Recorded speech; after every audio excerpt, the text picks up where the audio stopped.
महाराष्ट्र धर्मस्वातंत्र्य अधिनियम 2026 आज आपल्या विधानसभेमध्ये दाखल करण्यात आलं।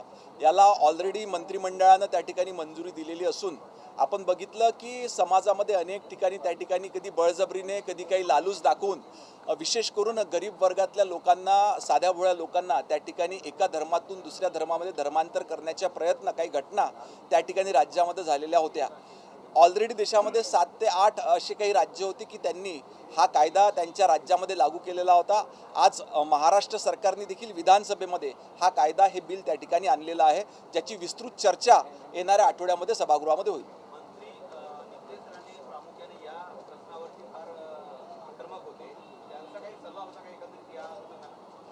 एकंदरीतच सरकारचंच हे धोरण होतं की अशा बळजबरीने होणाऱ्या धर्मांतराला कुठेतरी त्या ठिकाणी आळा घातला गेला पाहिजे। विधानसभेतले सदस्य असो किंवा समाजामध्ये काही संघटना काही मंडळी होती की जे सातत्यानं अशा घटना त्या ठिकाणी सरकारच्या लक्षात आणून द्यायच्या। मग अशा वेळेस याच्यावर कुठेतरी बंदी घातल्या गेली पाहिजे, याच्यावर कुठेतरी आळा घेतला गेला पाहिजे। जी उपाययोजना राज्यातल्या काही इतर देशातल्या काही इतर राज्यांनी केली होती ती उपाययोजना आपल्या राज्यामध्ये देखील असली पाहिजे। याच्याकरिता महाराष्ट्र धर्मस्वातंत्र्य अधिनियम 2026 आज विधानसभेमध्ये आणण्यात आले।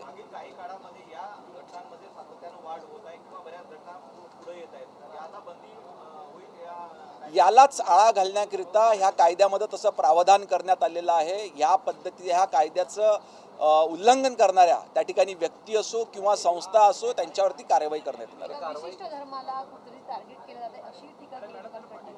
याच्यामध्ये कुठल्याही एका विशिष्ट धर्माला टार्गेट न करता समाजातले जे साधे भोळे विशेष करून गरीब लोक आहे यांना अनेक वेळेस बळजबरीने किंवा कधी लालूच दाखवून प्रलोभन दाखवून त्यांचा एका धर्मातून दुसऱ्या धर्मामध्ये धर्मांतरण करण्यात येते आणि नंतर मात्र त्या व्यक्तीला त्या नागरिकाला त्या ठिकाणी मनस्ताप होतो।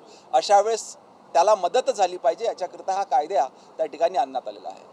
सर, नाशिकमध्ये महापालिका शाळांमध्ये तसोबत आश्रम शाळांमध्ये गॅसच्या तुटवड्यामुळे जेवण निर्माण करण्यास अडचणी येत आहे। कुठेतरी मिड डे मीलवर परिणाम होत नाही, संपूर्ण राज्यामध्ये अजूनही गॅस आणि सिलेंडरचा व्यवस्थित पुरवठा त्या ठिकाणी चालू आहे। कधी कधी स्वकल्पितच त्या ठिकाणी लोक भीती बाळगतात आणि अशा पद्धतीनं वातावरण निर्मिती करतात, परंतु अशी जर का घटना कुठे घडली असेल तर निश्चितपणे याची दखल घेण्यात येईल आणि पर्टिक्युलर उपाययोजना त्या ठिकाणी करण्यात येईल। धन्यवाद।